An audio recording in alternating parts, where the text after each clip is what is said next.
All right, good day, all. This is Charles, Exodus Logistics Learning Center, America's #1 dispatcher and freight broker training.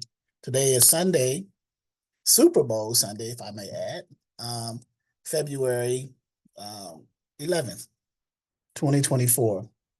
Still can't believe I'm saying that. February 11th, 2024.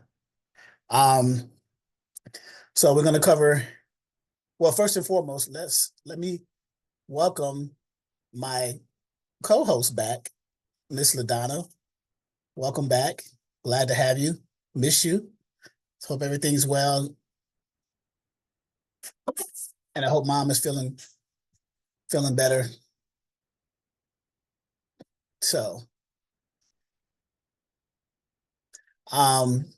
number two, I wanted to start off with Julian. Did you make it in? I think you made it in, Julian.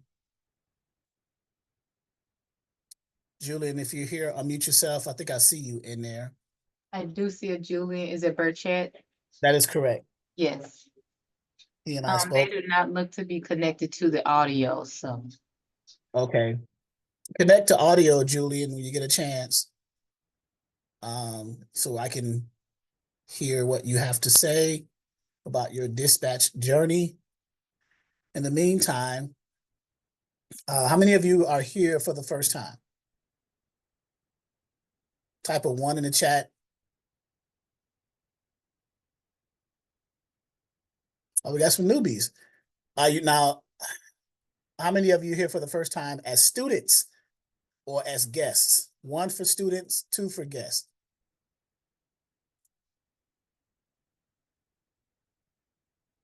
Good. So we got a little mixture there. Okay, good. So let's cover some of the basics before we move into some low board training and then get into some testimonials from Mr. Julian. Okay. So as new members, here is your workflow. Let me give you an idea of what to expect after you enroll. And we're enhancing things, getting it integrated with artificial intelligence, or what we call AI technology.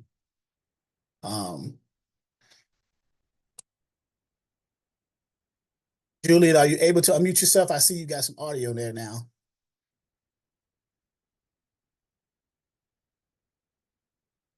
I'm unmuted now. Julian, what's up, man? Man, you got it, man. You got it. So I'll drive the conversation. I just want to hear what you, Julian reached out to me, what was it, last week, a few days ago, last week, I believe, Julian? Yes, sir. About signing up for the broker side. You say you're doing well on the dispatching side. So I said, you used to be a dispatch student. You said, yeah, I was, what was it, 2 years ago, I think it was? Yes, sir. Back in, about, what, 2021? Oh, 3 years Yes, ago. 2021. Right. Okay. 3 years ago. Yes, sir. And how is your dispatching company doing? And my dispatching company is doing great. Listen, if you're on the fence about joining or becoming, excuse me, a member of this here course, listen, there's you need to go ahead and join, because Mr. Monday is everything he's telling you he is. I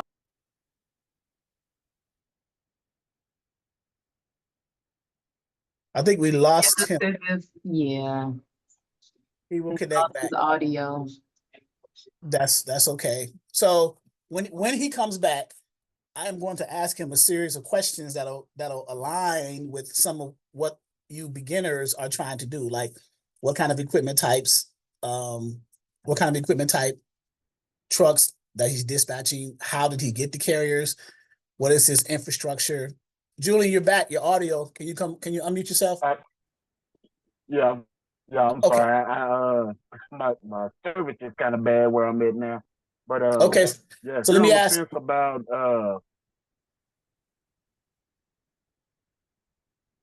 Go ahead. Go ahead. So I see you now. So what kind of equipment type trucks are you dispatching? I'm dispatching flatbed and hot shot. Okay, so my next question will be, what part of the country are you located, or are your carriers that you're dispatching, where are they out of? Texas, around Texas. the Okay, they're out of Texas. So you're having an okay time dispatching hot shots in Texas and flatbeds in Texas.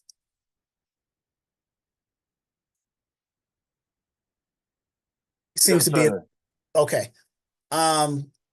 When you first got started dispatching, as some of you guys are who are listening on this call are, what challenges did you have? How did you get the carriers? What techniques did you use to get to the carriers? And I did a lot of truck stops. I pull up on a lot of truck stops, and I would leave my cars with different guys, and just actually talk to the people out there that's on the road about the problems they were having and what they would like to do as far as the driver, as far as what region they like to run in. You'll be surprised of how many people who are out there and upset because their company or their dispatch got them going to an area that they don't like to travel to, and in all actuality, people. So he's in a bad area. We gotta just be patient with the area that he's in, because he's going in and out. He must be in a location in Texas that's not. There you go. You're unmuted again. Can you hear me?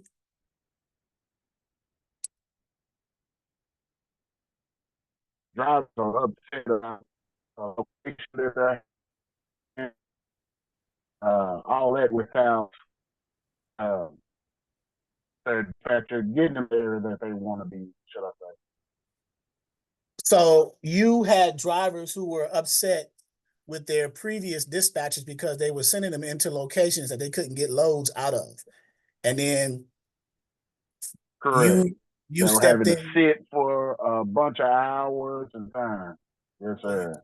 You stepped in and you became what's called a problem solver as a dispatcher, and you changed the game for them. And they decided to go with you. How many? Yes, sir.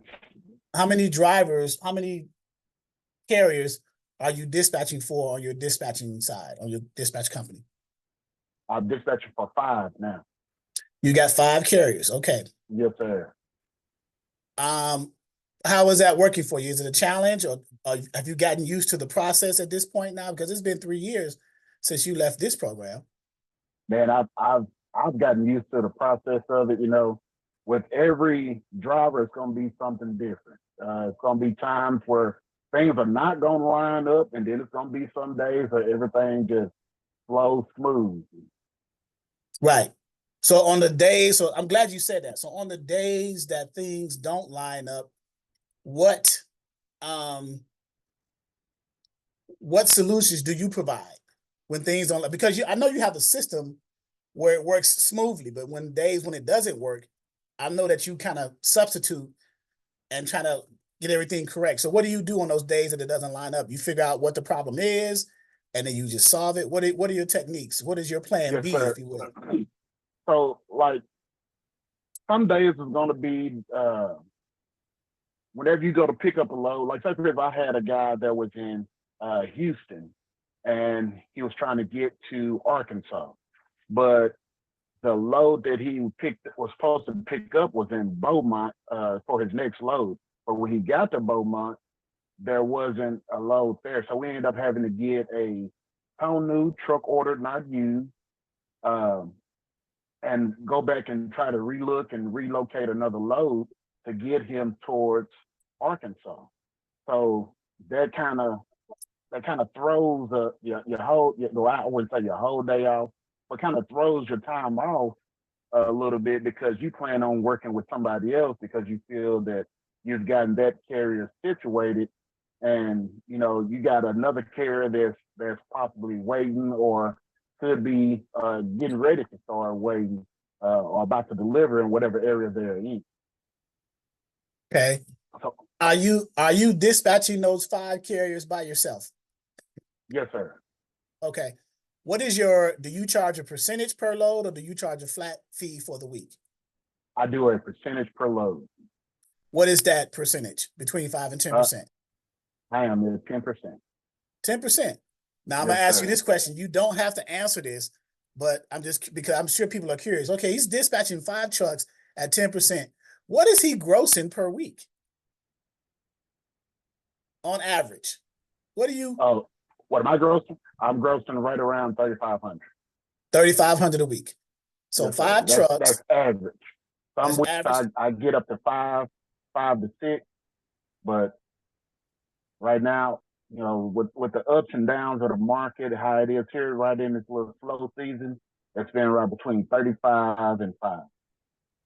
So you've gotten as high, but you've gotten up as high as 5,000 a week gross, and then on average, lowball is like 3,500 the least, right? And you just Yes, sir. Yes, sir. dispatching 5 trucks, working from home, not driving in traffic, getting caught in traffic, not going to an employer, have to deal with different personalities with different coworkers at the job. You're doing this from the comfort of your own home. Yes, sir.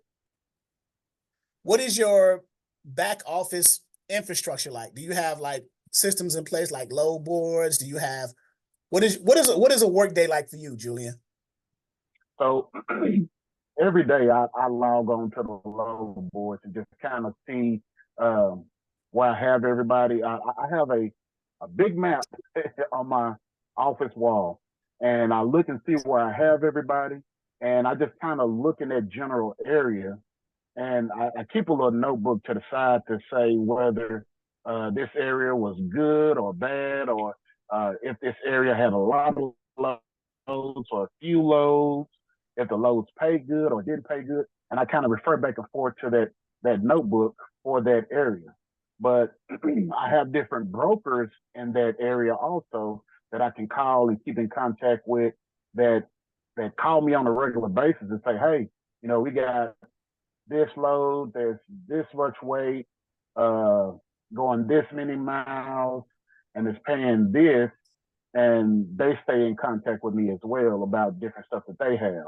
But I use that and my load board, 123. I use DAT and truck stop to pretty much get my day's progress together. See who needs a load, who's going to be delivering today, or who's so far out from delivering, and I process that in the order of if they're getting ready to deliver, I try to make them a priority first to make sure that they keep running smoothly, don't have a bunch of downtime. Because listen, if they're not on the road moving or rolling or getting unloaded, they're losing money. If they're just sitting, they're losing money.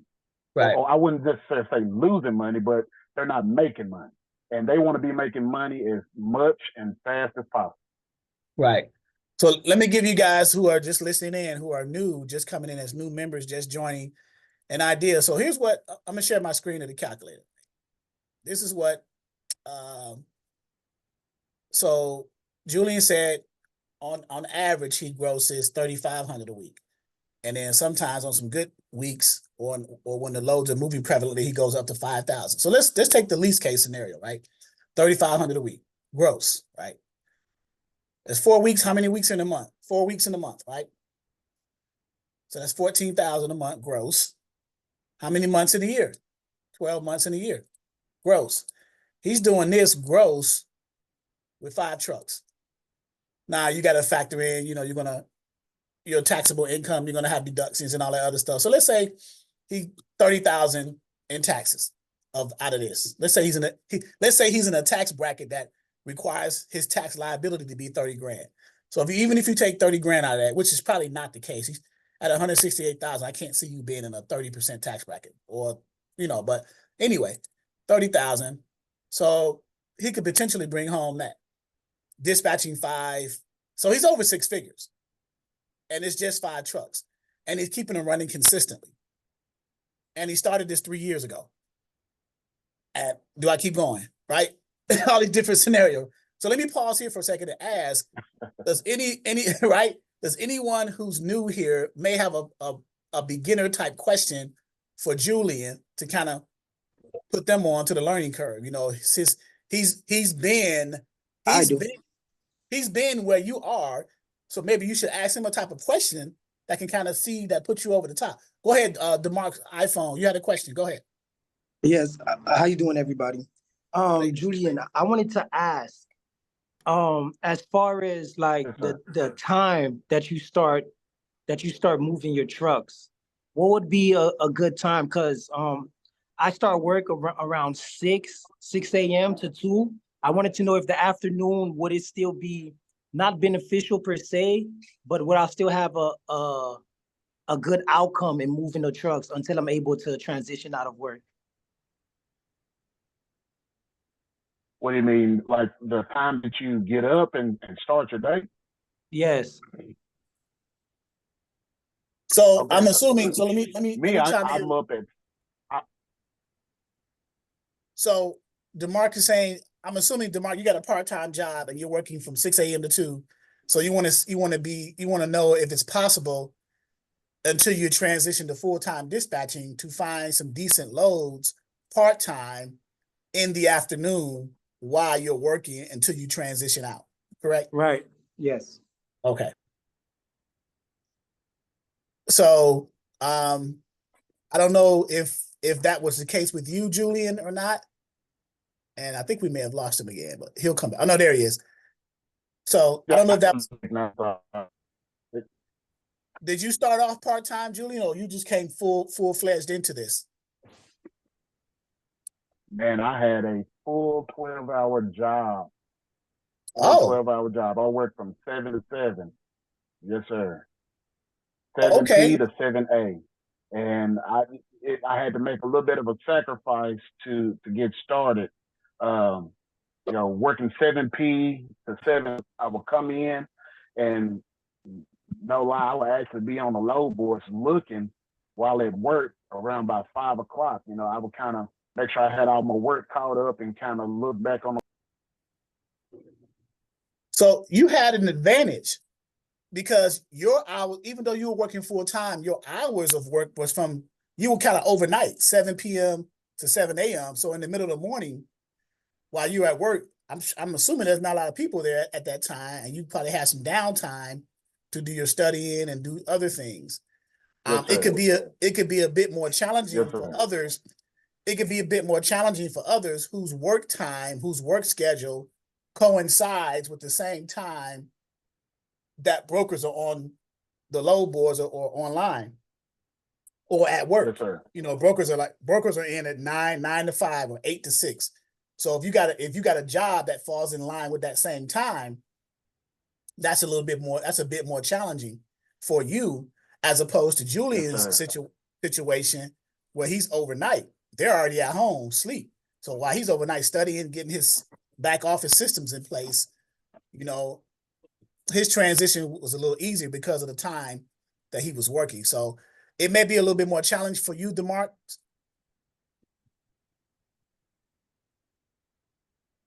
Okay. Mm-hmm. But I'm not saying it's impossible.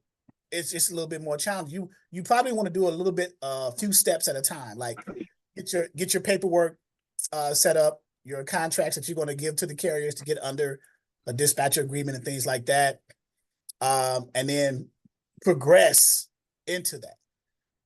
What I did years ago was my wife and I, we had put, because I wanted to transition from a office job in technology into my dispatch company. So we calculated our expenses, and our expenses at the time averaged about $2,000, $2,500 a month, right? And we said, well, let's put away about 3 to 6 months worth of expenses to cover our costs while I'm taking this leap of faith into dispatching. And that's what we did. We put about 12 to 15,000 away. And then I got into it in about 3 months. I was pretty much okay. So that worked. Now that may not work for everyone. Everyone may not have that amount of money to put away. You see, everyone may not have that savings put away to take that chance. So it's different scenarios for different people. Okay. Right. And another thing, Mr. Monday, um, with everyone, there's going to be some sacrifice that you're going to have to make in order to make what you want to do come true. My time was sacrificed. You know, I've worked 12 hours from 7P to 7A, but then I had to stay up additional hours and sacrifice my sleep and try to, you know, get the rhythm of how all the brokers move and how trucks move and all that. So you're going to make some sacrifice somewhere in order to transition, most definitely.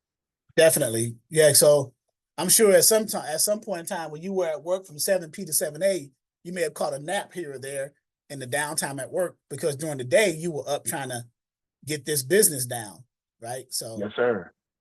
yeah. So, and only you, the individual, know your situation and know how to maneuver that. Everyone has a different scenario for that. So, anyone else have a question for Julian?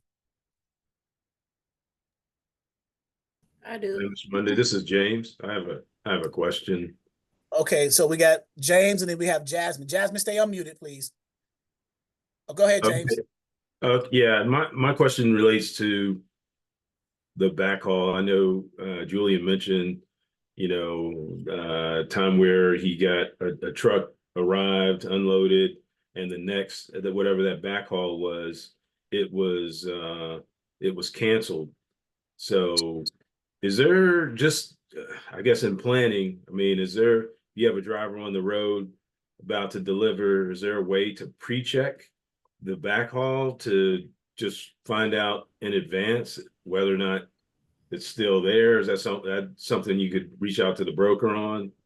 Oh, yes, sir. Most definitely. You can reach out to the broker, or you can reach out to the destination that you're picking up from, and just give them a check call and say, hey, my guy's en route to your location, and I just want to make sure we're still good on its load.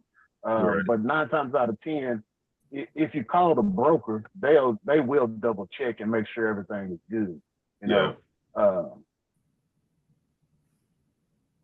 That's a good point. And then for those of you who don't know, because every time I hear a term that I'm assuming that some people may not know, what a backhaul or a reload is. So when you book a load for your carrier initially that you are dispatching for, that's called a line haul. It's taking them out, you're picking up from the shipper and delivering to the destination. Well, once you get to the destination, however long that takes, a day, same day, 3 days, however long, you want to have them something coming out of there within a decent radius. Let's say within 50 miles or less, 100 miles or less. That's called either a reload or a backhaul. Backhaul back to the original destination. I'm sorry, the original origin, or a reload out of there going somewhere else, whichever pays better, right? So those terms, as I hear terms, I'm going to break them down so everybody can we can all stay on the same page, okay? So a backhaul or a reload is basically, the bottom line is, it's just another load. And it's just coming out of the area your carrier just delivered to. You got them a line haul from origin to destination. Their next load is another load. It could be another line haul technically, but we call it a backhaul or we call it a reload. Okay. So, was that it? Was that it, James? Yeah, that was it for me. Thank you. Okay, Jasmine. Hey, well, my first question is, for Julian, how long did it take him to get his first carrier? Great question. Great question. Within starting Mr. Monday's class, I actually were already kind of looking. I knew some people who had trucks. We all know people who have trucks, or know somebody that knows somebody.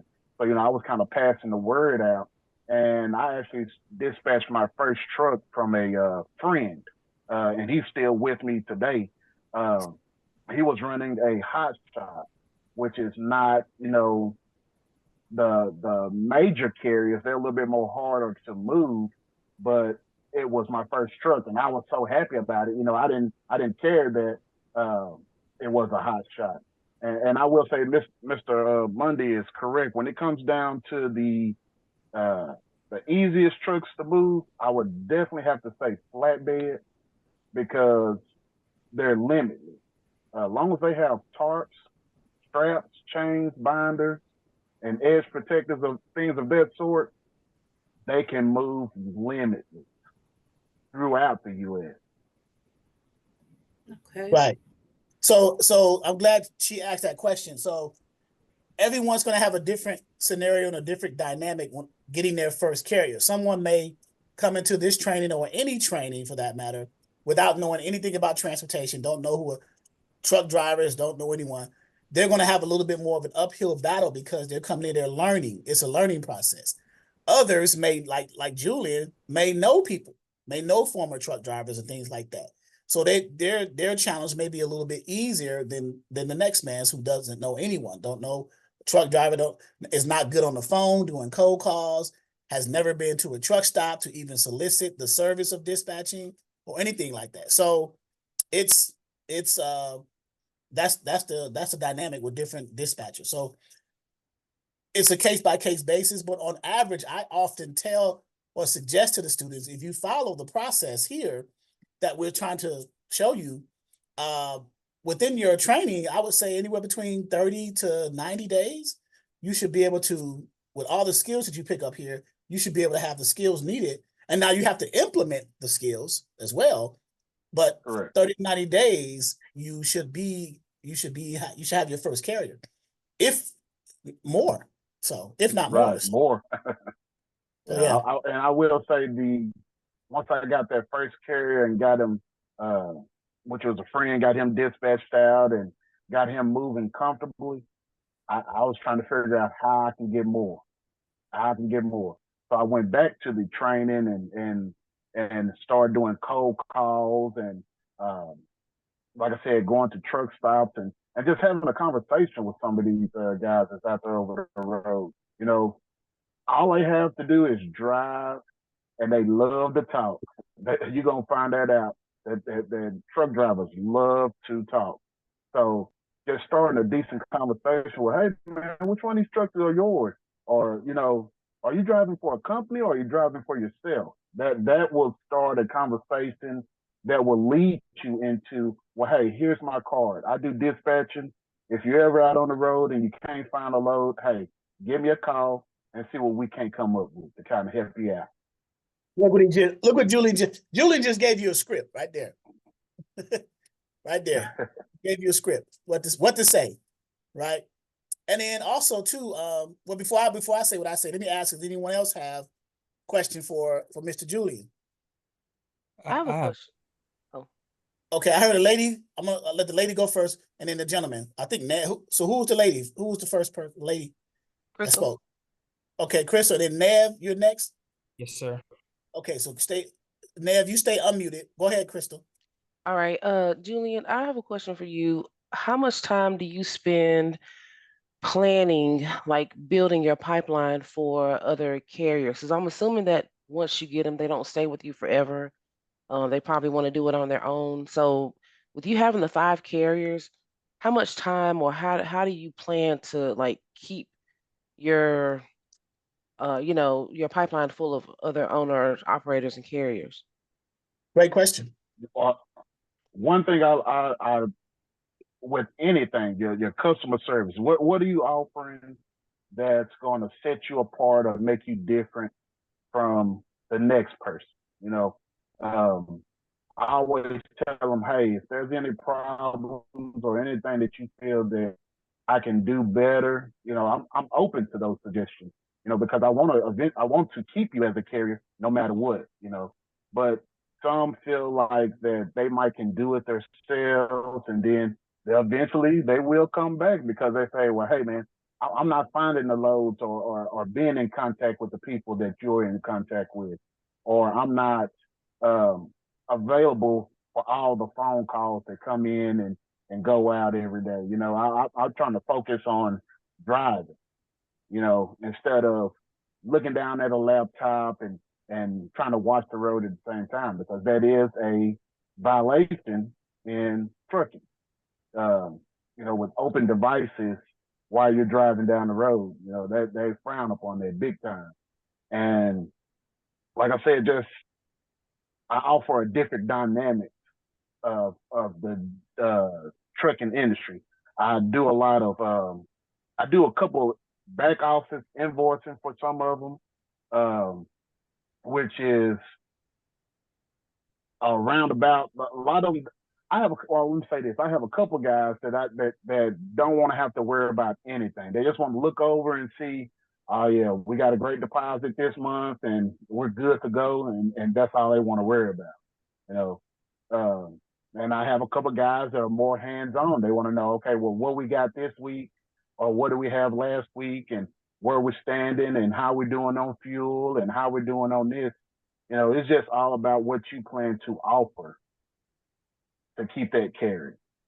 But each carrier is going to be different.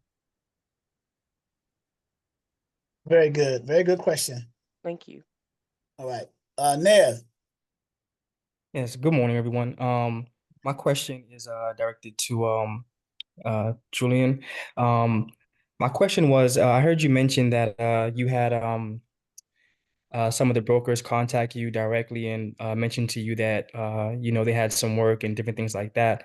So my question is, how hard or easy is it to build those relationships with those brokers, to have them call you before anyone else? Well, with anything, communication is going to be the key. They want to know that anytime that they reach out to you as a broker, that they can reach you, period, point blank. Whether you have the load on the truck or you're going to get a load, and I try to make myself really available for that at any given time.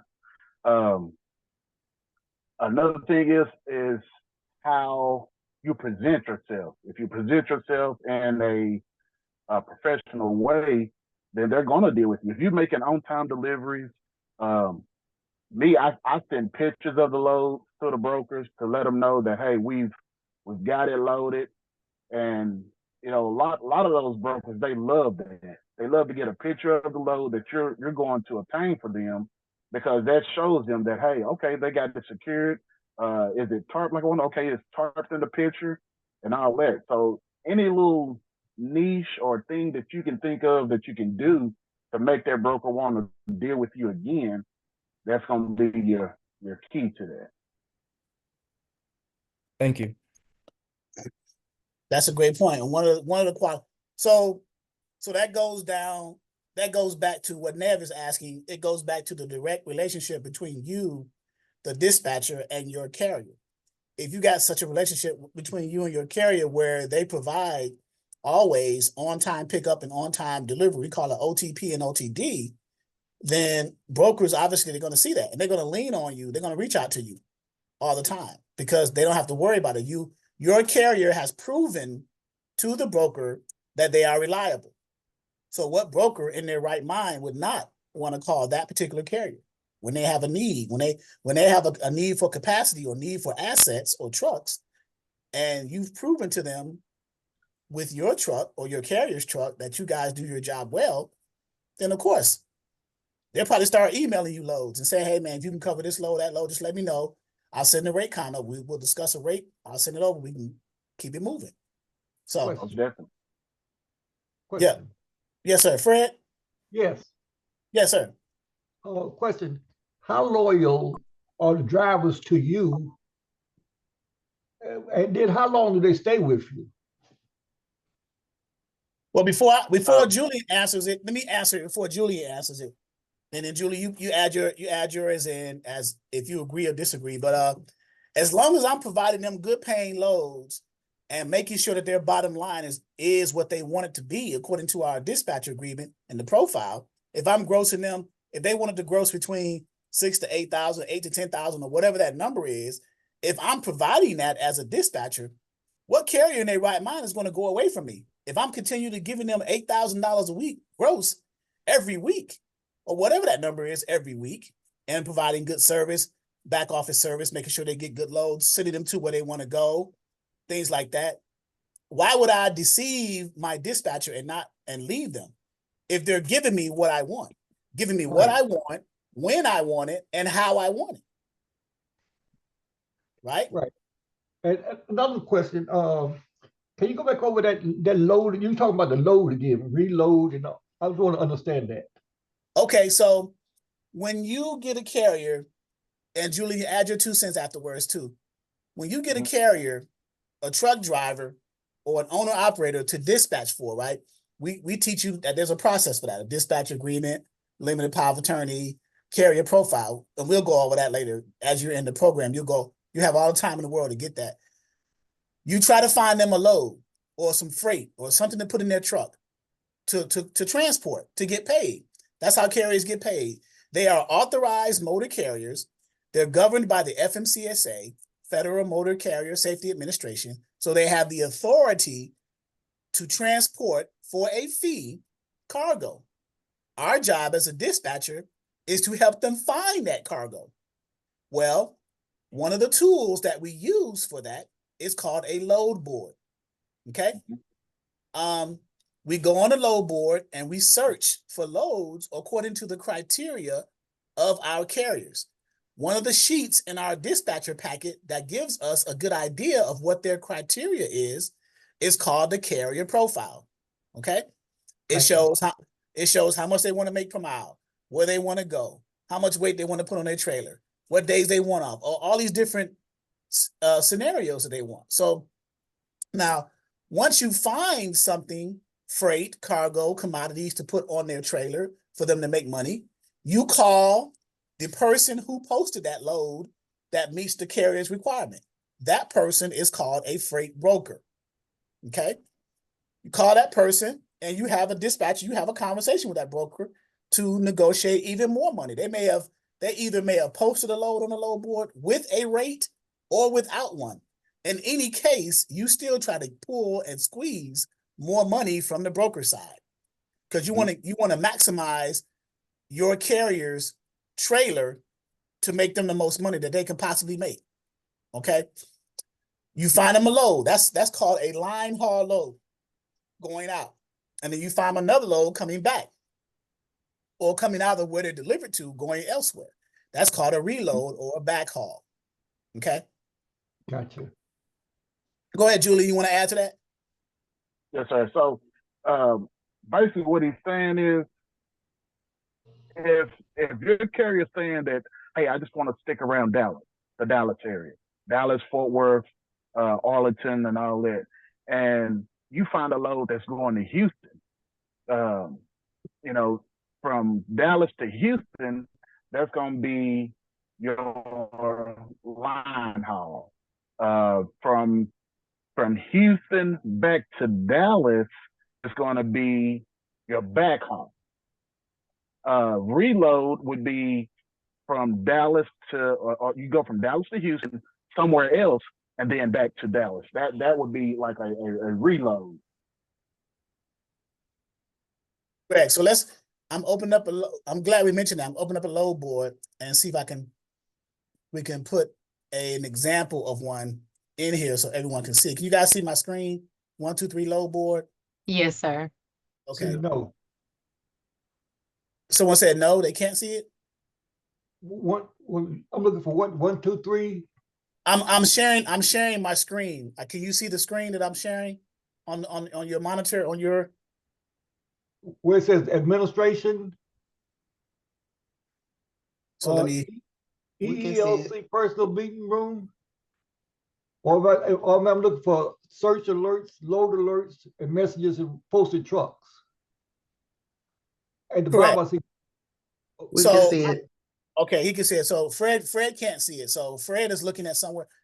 You must not have a browser open, an internet browser. You must be looking at the Zoom. You must be logged into Zoom only, looking at that. But yeah. Okay, you're not looking at this. I'm sharing my screen. You should be able to see the screen that I'm sharing. Okay, let me do this. Give me 1 second. I'm gonna stop there and do this. So now can you see, what do you see on your screen, Fred? I see you. You see me. You see me moving? Yeah, see your head moving, yes. Okay, so let me do this now. Let's go to this and take that away. And now what do you see? Low recommendations. Yeah, that's it. Yep, that's it. That's You it. got it. Good. Okay, you see the center of the screen. Okay, load board right here. All right, so now I'm on 123 load board. This is a load board. A load board is online software where brokers and shippers post loads for sale to get carriers to bite on them to move them loads for a fee, right? So I'm going to go, and this is one of the top 3 load boards, 123 load board.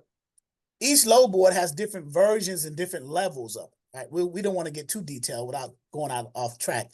But the top 3 load boards are 123 load board. Well, I'll do it in order. DAT, DAT, truck stop, and 123. Okay. So, okay, DAT, DAT, which stands for dial a truck, DAT, truck stop, which used to be called internet truck stop. And then the last of the top 3 is 123 load board. Okay.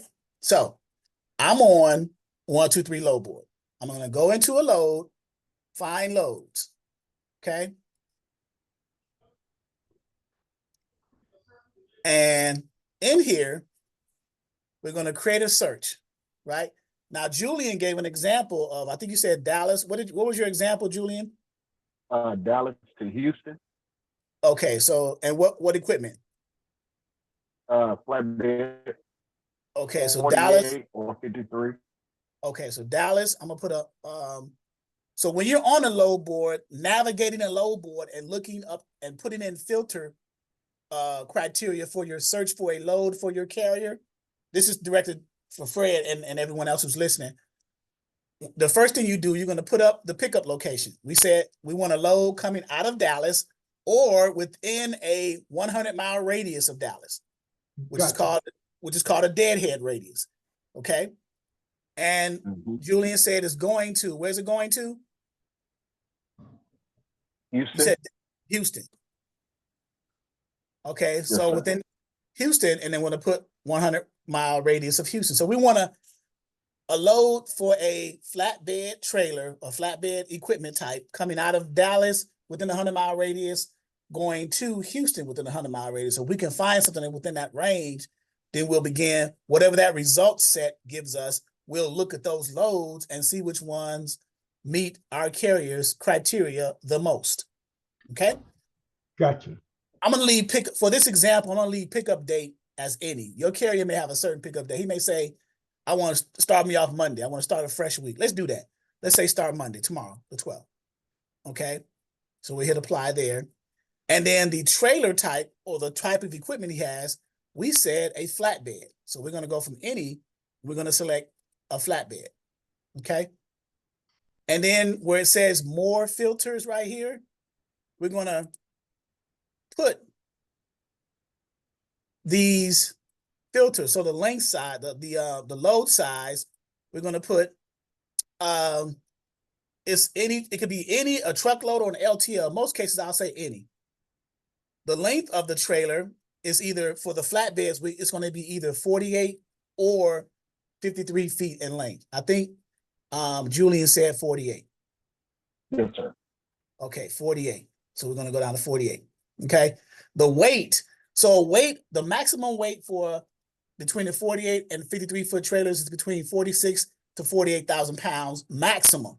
But your carriers, the carrier that you're dispatching for, they may have put in their profile that they don't want to haul no more than, let's say, 38,000 pounds or 40,000 pounds.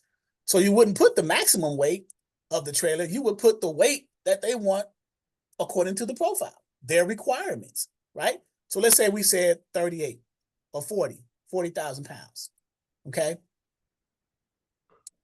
And then we'll just hit search. Okay, so we came up with some loads here. We got 2 close to exact matches, and then we got some similar ones, right? Now, in different load boards, you have different features that you can do, right? I can put in numerical order different columns and things like that. So right here where it says rate, I'm going to click that, and it's going to put in numerical order of what's posted, largest to smallest. So these 2 right here. So one's coming out of Ardmore, Oklahoma, which is 98 miles from Dallas. This is how you read this. Remember your starting point, Dallas to Houston. So this lane or this line haul that we're looking at, the first one, horizontal row, on February 12th, Monday. Now it's been up here, it's been posted by this broker, PLS Logistics Services. It's been up here for 8 hours, 8+ hours, so more than a day. So it's been sitting for a day. February 12th is when it picks up. And let me enlarge the screen.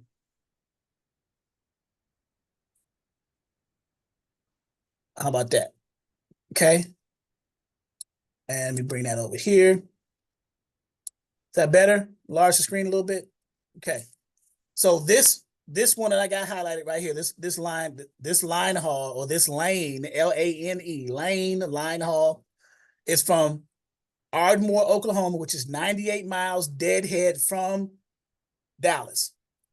And it's going to Silsbee, Texas, which is 81 miles deadhead from Houston.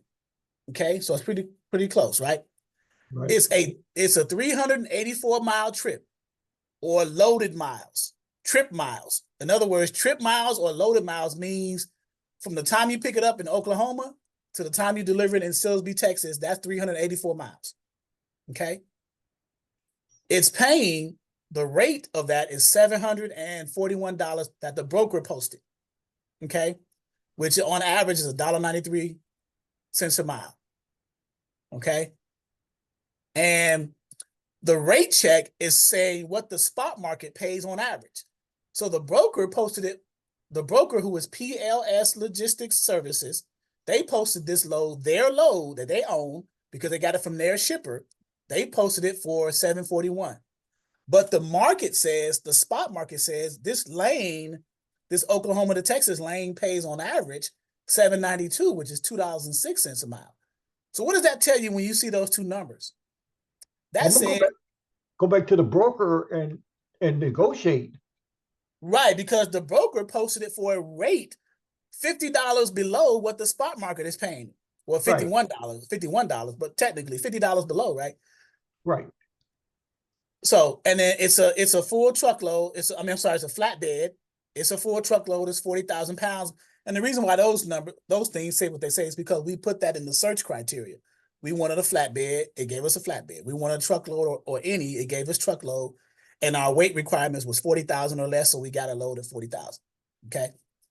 So now these other similar loads, there may be higher numbers, but if you look, the deadhead radius is over 100 miles. This is 181 miles deadhead, 173 miles deadhead. Now, back in the day, about 4 or 5 years ago, you could have gotten loads like this, but it would have been a little bit higher because brokers would have paid for a little bit of extra, what's called a fuel surcharge. They would have paid extra money to help compensate the carrier to cover their fuel costs of driving that 181 extra miles to a particular pickup location or whatever the miles were.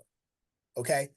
But to go back to Julian's point, a lane or a line haul is from pickup location, in this example, Ardmore, Oklahoma, to drop off or destination location, in this example, Silsbee, Texas. And then from Silsbee, Texas, you got to get something coming out of there. Do you want to get something coming out of there coming back to the Oklahoma market, back haul, or do you want to get something coming out of Silsbee, Texas, going anywhere else? Reload. That's what he meant when he said those things. Okay. Okay. So my reload is from drop off point going back. Going all points anywhere. A back haul, if you're going to go directly back to the location where you picked up from, or within a certain vicinity of that location. So let's say that the shipper in Ardmore, Oklahoma. Let's say that shipper has multiple loads, right? Or coming out every day, and he says he'll give you $800. Just do this load and come back and get another load. Next day, do another load. So you're going to do back hauls. You're going to go to Silsbee, Texas, deliver that load, and back haul back to Ardmore to get another load and come back, and get another load and come back. If you're coming back to the same shipper in the same location, that is a back haul. You're coming back to the origin.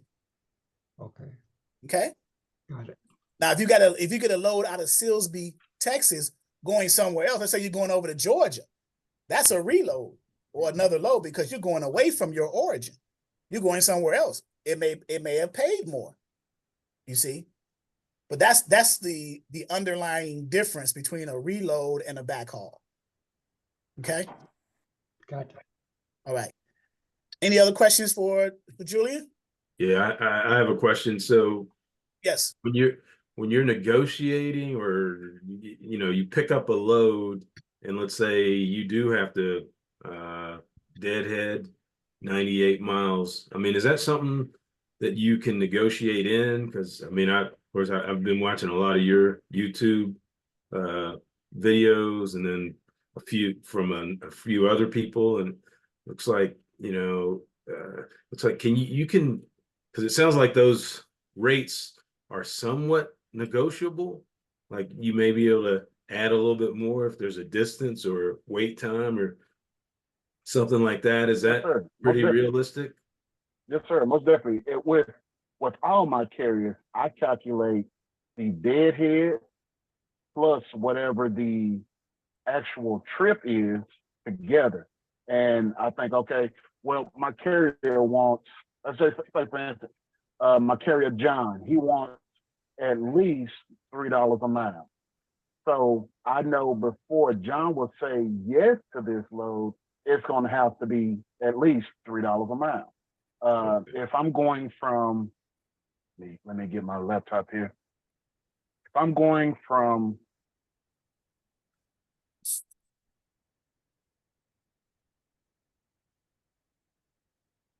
Dallas to Houston, we know that that's 239 miles from middle of the city to middle of the city. Okay. But if we are in Plano,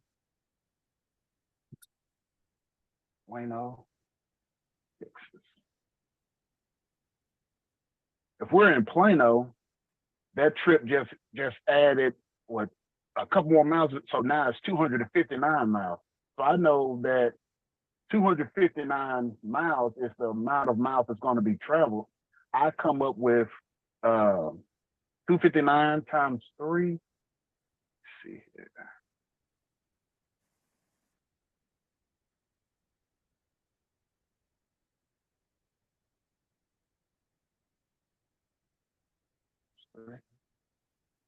So at least $777 is what I'm gonna need, whatever load going from Dallas to Houston, to make that load stay profitable.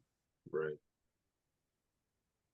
Okay. So I always try to include that deadhead in, because if you think about it, if you're doing 50 miles here, 100 miles here, 120 miles there, after a while, that deadhead is going to start to eat into the bottom line.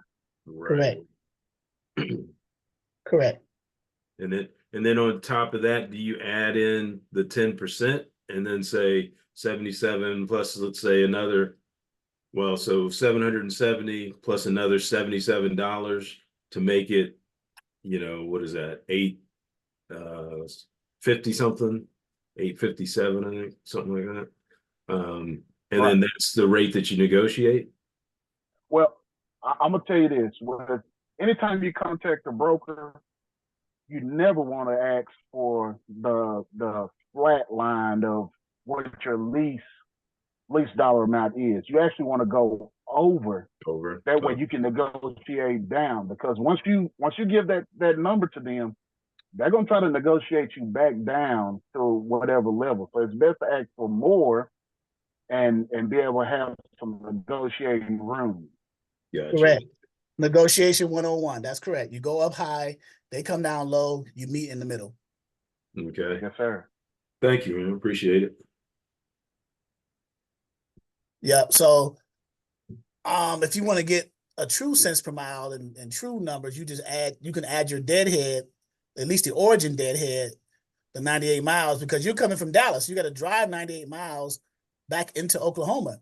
So you would add the 98 miles to the 384, right? So now that'll get you, I'm doing it in the background, 384 plus the 98. That'll get you 482. Now let's say on your carrier profile for your driver, he said he wanted for this flatbed, let's say he wanted 225 a mile, right? So you say, okay, this load, including deadhead and the total miles that it needs to run from shipper to destination, from shipper to receiver, is 384. So 384 plus 98 is 42. Your driver wanted 225 a mile. So here's how you can tell how much you want to negotiate with the broker with. You take the total miles, including the deadhead from your location to the origin, 482, multiply it times the 225 a mile. And that'll give you $1,084.50, or let's say 1,100. So now that seems a little astronomical here, but you got to hit that number, right? Because now it includes your deadhead and is giving you what your carrier asked for. Now, sometimes you got to be honest with yourself. Sometimes your carrier in particular markets may give you unrealistic cents per mile numbers. That 225 may not make sense in today's market for that flatbed in that lane, right? Let's say it was just $2 a mile. And then you would still do the same calculations. You would say, let me share my screen with the calculator so you guys see what I'm talking about. I took the 98, added it to the 384. 98 was the deadhead miles from Dallas to Ardmore, Oklahoma, right? Correct? Yes, sir. Okay. I added that to the total miles of that particular lane, that Ardmore to Silsbee, Texas, 384. That gave me 482. Let's say on your carrier's profile, they had $2 a mile. Okay. So you're going to multiply the total miles on this run, including deadhead, 482, times the $2 a mile, 964. And that's what you're trying to get for your carrier at least. Now you still haven't included your percentage, right, for dispatching. Like Julian said, he did 10%. So 10% of this is, what's that, $96.40, right? You just move the decimal place over. Sure. So you add 10%. So let's say 90, let's just cut the 40 cents off. Let's add 96 because you want to get paid too. So now you're at 1,060. I will go up to 1,100. When I'm negotiating with the broker, this is my threshold. This is the number I can't have the broker negotiate me below. And the numbers may vary depending on your carrier cents per mile, depending on the number of miles you got to drive, your carrier got to drive, and all these other factors, right? But whatever your threshold becomes after you do your calculations, you cannot let the broker negotiate you below that because it's the money that you're going to get for your carrier plus your percentage for dispatching. So now 1060 in this example is the threshold. So I'm going to give, when I call the broker, I'm going to give him a number like what? 1,100, 1,150. I don't want to go too high to out negotiate myself, but right. I still want to stay within my realm of possibility. Okay. So, because one thing most definitely, you can go down, but you can't go up. When you throw that number out there, that's it. Right. And so you gotta, at some point you'll come to the understanding of that. I mean, you're going to bump your head a few times. You're going to get it wrong a few times. But as long as your carrier, I'd rather take a little loss on the dispatcher side than for the carrier to lose their money on the carrier side, because then I'm potentially losing the carrier and losing the possibility of getting free money, because all I'm doing is just moving paperwork back and forth. You see?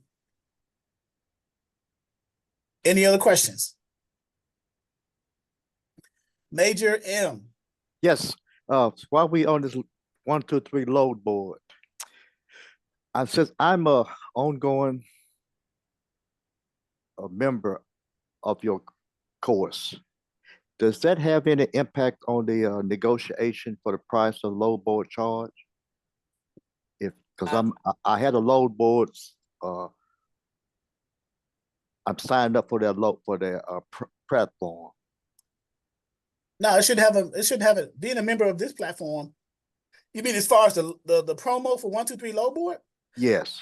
Yeah, you should get it for 30 days, and then after 30 days, you should be able to purchase a subscription. But does that basic for 35 a month, premium for 45 a month, or premium plus for 55 a month without having to be required to have an MC number. That's the deal that we have with 123 Low Board. Okay, let me just make sure I understand.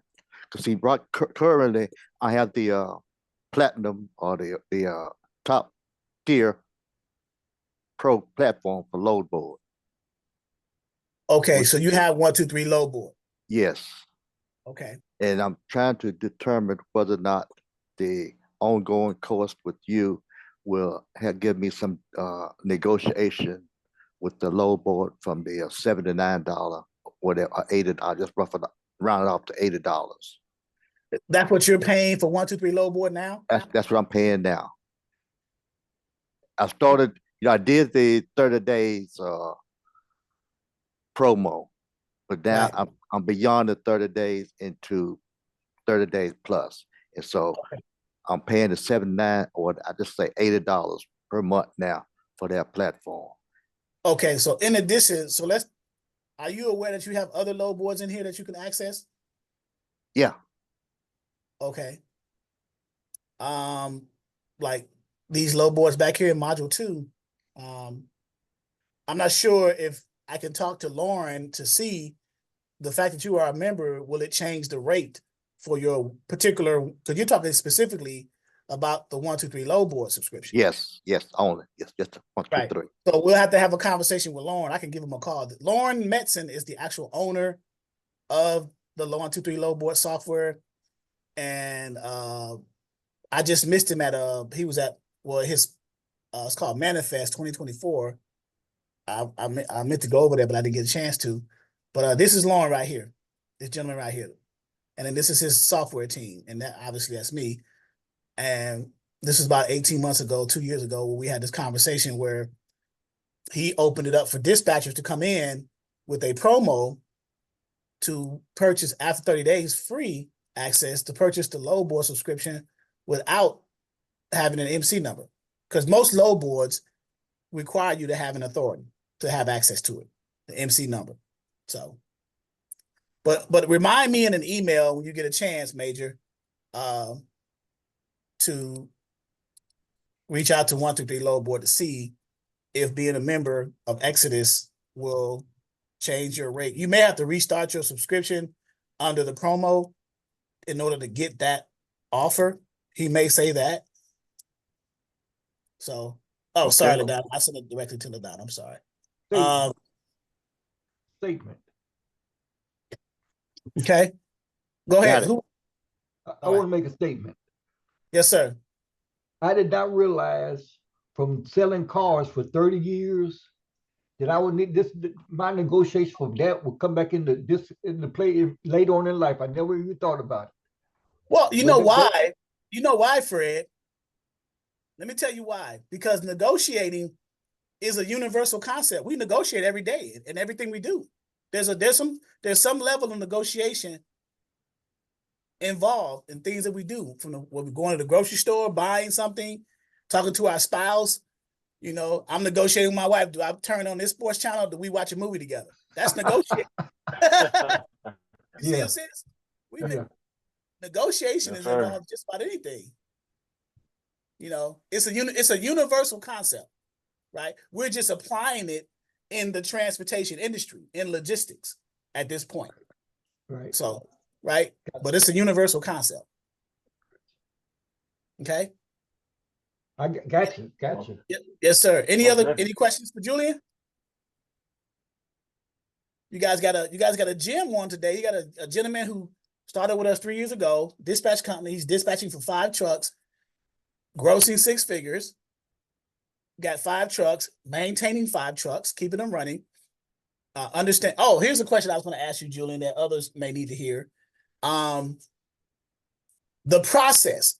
Once you get the technique down for the first time of actually the workflow of actually dispatching, it's the same over and over again. The only thing that changes are the players, the drivers and the brokers, right? But the key is to get the process down. Do you agree? Yes, sir. Yes, sir. Most definitely. Okay. Most definitely. Yeah. Only thing changes is the name of the people that you're filling out the contract with. Right. On the carrier side, and then maybe the name of you find a load for them, it may be a different broker in that instance, or another Yes, instance, sir. or another Yes, instance. sir. Right. So yeah. Go ahead, James. I see you unmuted, James. Yeah, I was going to ask, so the hours that I know there's regulations and stuff. I just see that stuff in the news about how much time a driver can spend on the road and things like that. I mean, is there something to help track that kind of stuff? You know, because like if you have a carrier out there and he's close to, you know, I guess his hours for the week or whatever that number is. I mean, how do you work around all that? I mean, I know you can't really work around it, but how do you factor that in, I guess? Great Well, question. you want to be in contact with your carrier. They have what's called an ELD in the truck, but you want to be in contact with your carrier to know how many hours they have, how many hours they've driven, what time they started, and all that. That way you can have either a running ledger of how much time that they have left. And like I said, it's easy just to stay in contact. Once you drop this load in Houston, how much time will you have left, or how much time do you think you will have left in order to get over to the next pickup? And by doing that, you're communicating back and forth, and you know what time is left and how much how much time you got to go and pick up your next load. Or if you need to, if a broker says, hey, I need this load picked up and delivered, same day. Well, if your guy's got an hour left of time in his service, then that's not the load for you. Right. Okay. And specifically, like Julian mentioned, the drivers have what's called ELDs. Those are electronic logging devices. Drivers have what's called hours of service. Now, unless you want to take on that task and help the driver alongside with them, we normally keep the responsibility of keeping track of the hours for the drivers on the drivers. The one thing you want to do is just ask them, do you have enough hours to pick up this next load I'm ready to book for you, or do you need to do your reset for the day or for the expiration of your total hours, right? So what I got on the screen here is in our portal under our tools and resources. We have we have what's called hours of service compliance for commercial vehicle, motor vehicle drivers and motor carriers, right? And the ones we're going to deal with are the property carriers. Okay. So right here. So 24 hours in a day, right? Drivers can be of those 24 hours in a day, drivers can be on duty 14 of those 24 hours. So that means there's 10 hours left, right? Out of 24, 14 plus 10 is 24, right? Within the 14 hours of being on duty, they can drive up to 11 hours consistently at a time under the 14-hour umbrella. The other 3 can be used for getting fuel, taking a break, whatever, right? Unloading, loading. After the first, I think, 8 hours, they got to take a 30-minute break. Drivers must have a 30-minute break after 8 hours of on-duty time. On-duty time. Not drive time, but on-duty time. Okay? There's a difference there. Even though the drive time was within the on-duty time, after you're on duty for 8 hours, you got to take that 30-minute break, right? And then 10 of those hours is off duty. So you're on duty 14 hours, you're off duty 10 hours for the 24 in the day, okay? At the end of that particular day, you got to do your reset, 10-hour reset. After you've been on duty 14 hours, you got to reset 10 hours. Most drivers have 2 different types of clock hours, 60 hours in a 7-day cycle or 70 hours in what's called an 8-day cycle. Now, what does that mean? 60 hours, they can drive 60 hours in a 7-day cycle means if the driver is going to work less than 7 days, 6 days or less. If they're going to work all 7 days a week, then they can do up to 70 hours. And they call that an 8-day cycle. But if the driver works 7 days a week, all day, every day, they can do a 70-hour clock. Otherwise, they're going to do a 60-hour clock. Most drivers do 60 because they want that day break, right? In either case, whichever cycle they choose for the total hours, after these hours expire, they have to do what's called a 34-hour reset to recycle those hours to get whatever hour they select, the cycle, 60 or 70, back. 34-hour reset means, what is 34 hours? That's a day plus 10 hours. A day, 24 hours plus 10 hours to reset either back to their 60 or their 70-hour clock cycle, whichever one they chose. You got a choice. Once you choose that, then you have to stick to that cycle for that cycle's period, that week, okay? That's how the hours of service works. But from a dispatcher's perspective, you are not responsible for keeping track of the driver's hours. You are responsible for making sure that they have enough hours when you are getting ready to book their next load or their next load to make sure, hey, man, and you can only trust that they're going to tell you the truth. I'm about to book your next load. Do you have enough hours to do this load, to at least pick it up?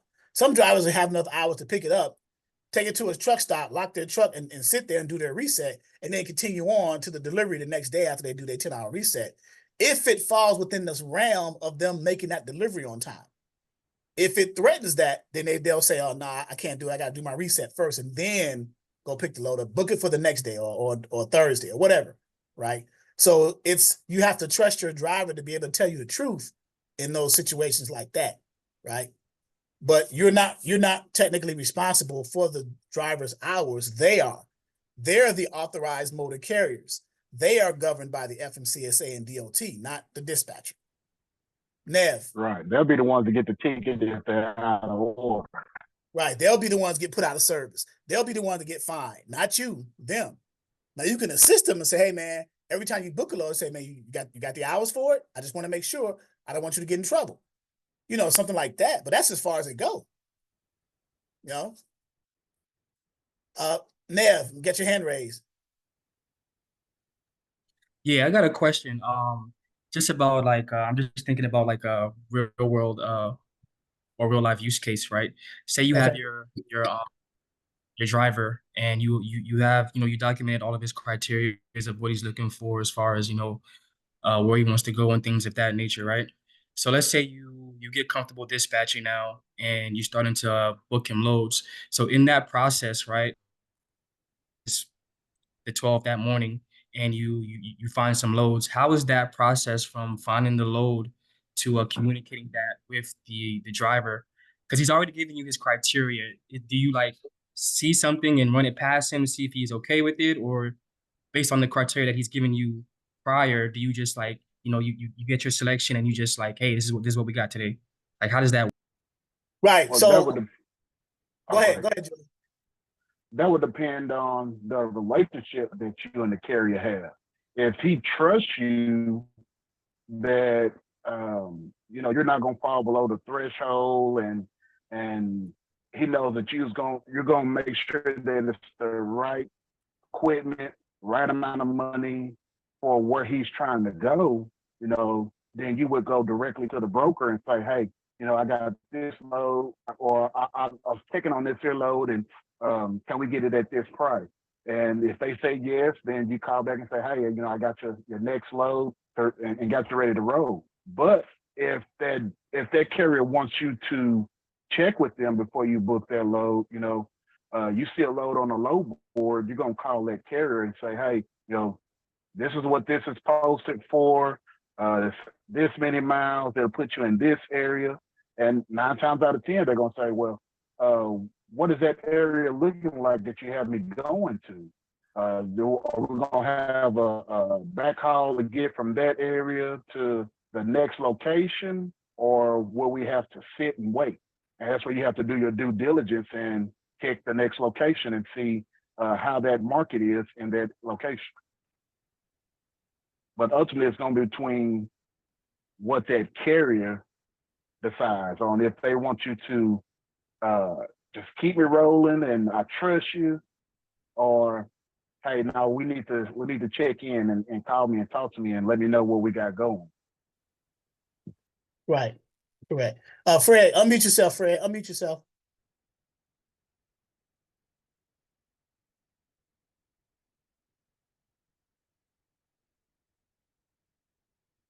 I can't hear you. You're not unmuted.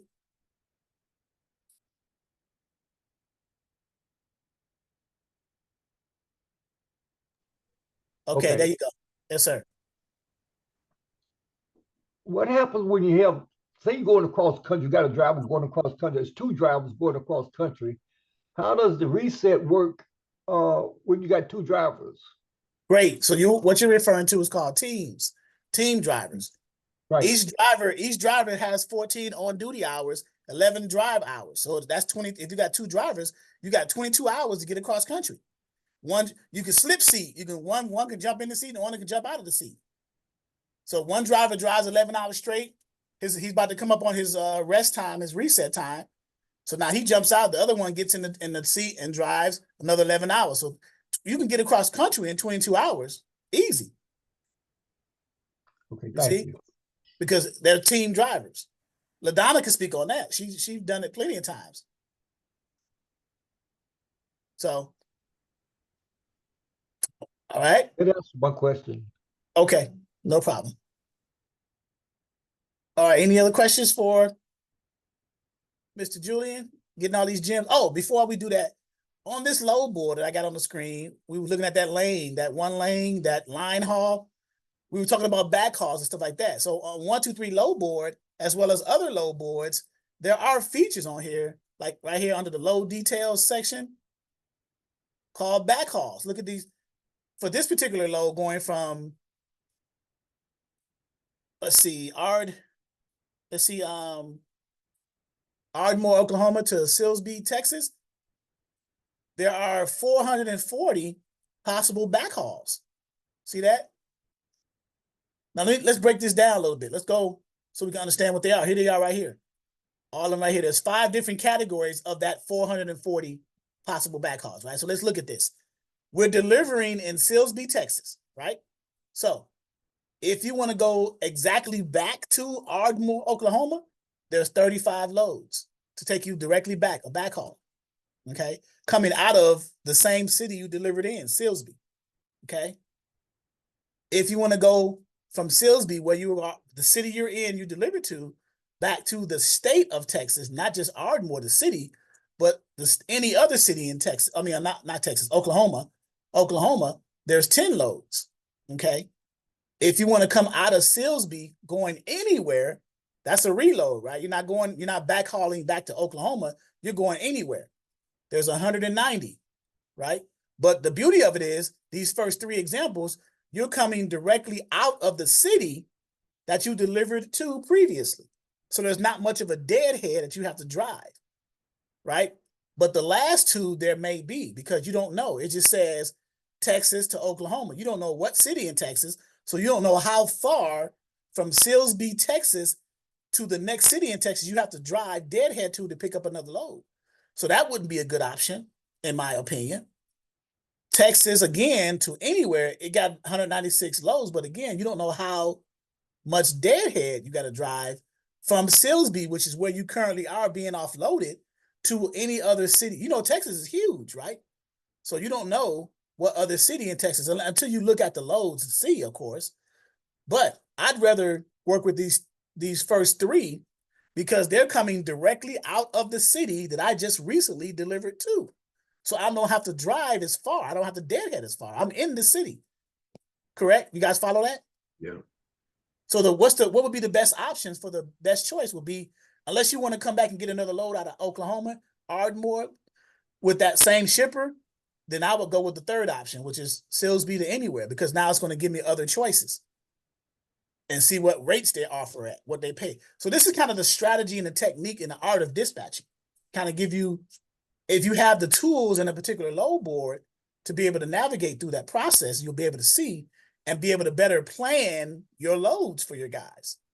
You see? So, James, you're unmuted. You had a question? Yeah, I do. So what version of 123 load board is this? Is this the Premium Plus? This is the Premium Plus. It says it right here. Premium Plus.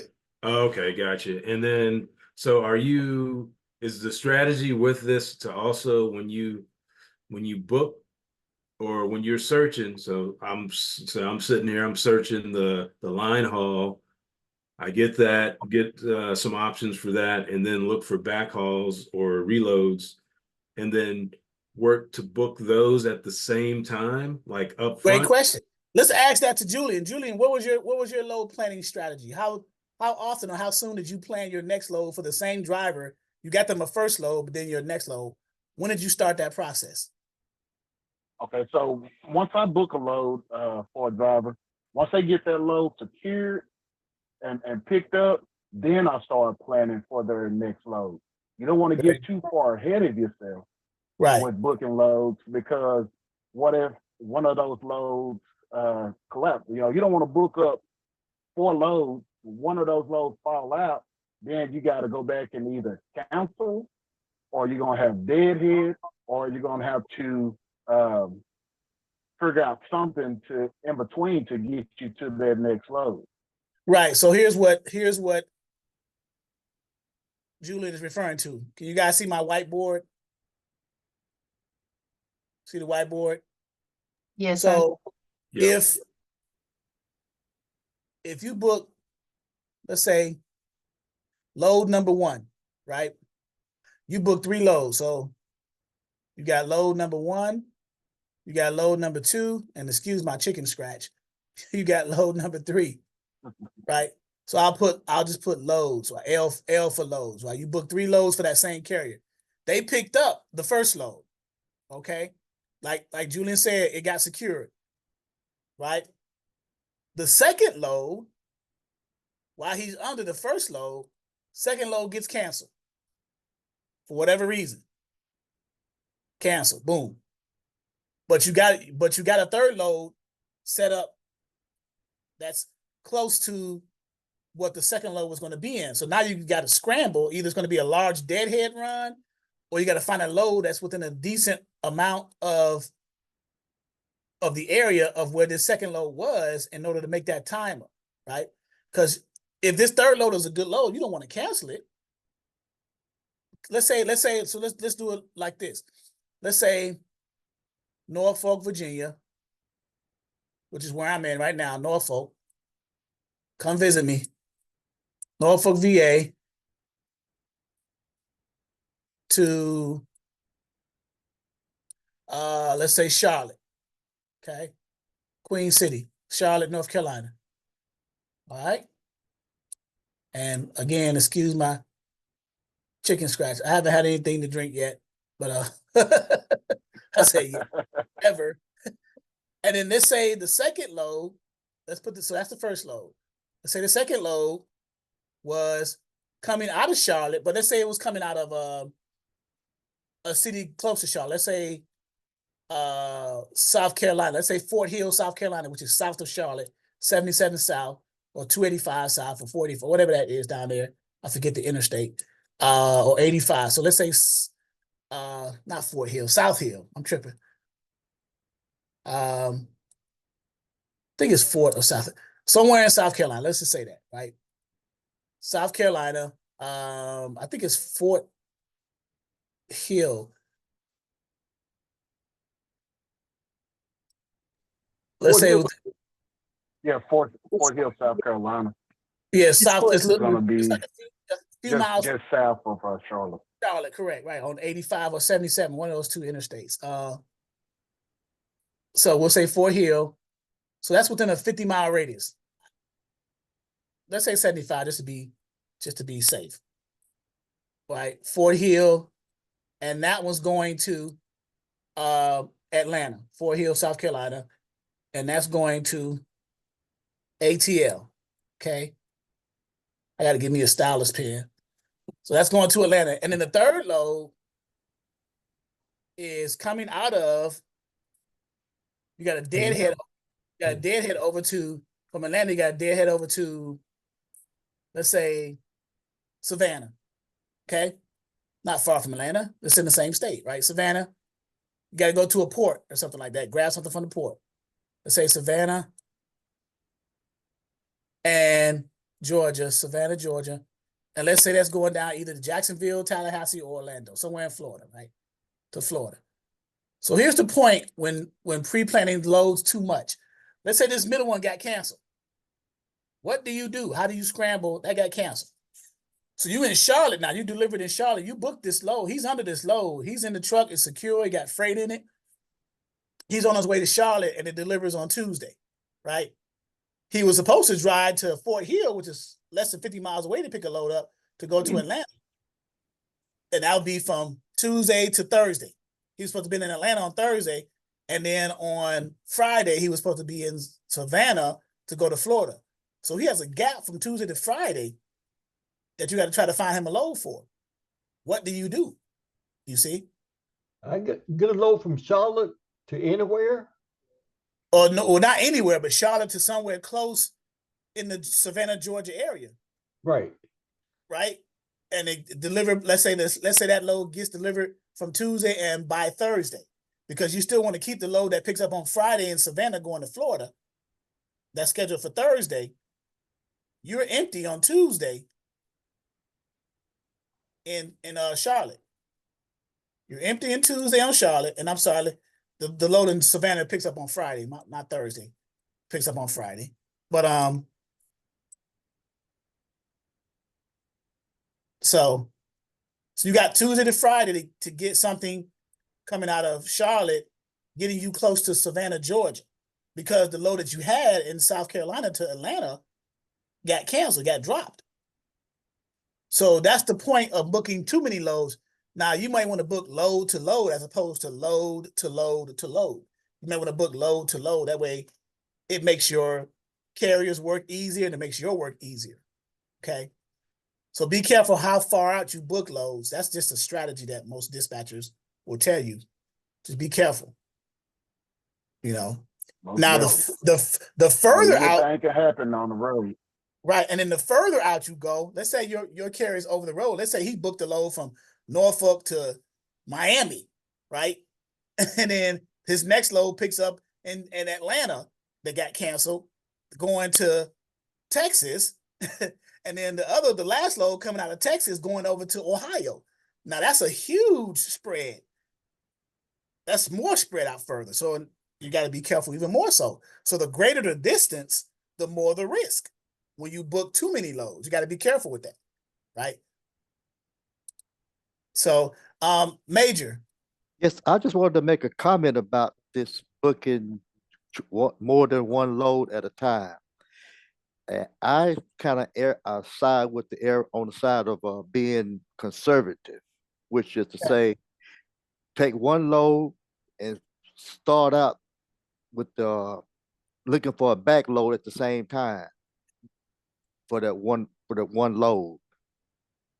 And that just means the way I try to, make sure that I don't fall into that category where you lose out on this middle load and you got to wait for the carrier. I mean, the carrier has to wait because the load got canceled between the first and third load. So to get around that situation or avoid it is just getting a back load with the first load that you get that the carrier is going to accept. Right. And technically, that back load with the first load that the carrier accepted is considered your second load. Got it. That's the second load. And then you can jump to the third load. And then wherever that ends up, you get another load. That's technically your third load, because these are loads, whether they're backhaul or line hauls or reloads. They're still technically loads. You see? So it all depends on how you perceive it and how you look at it.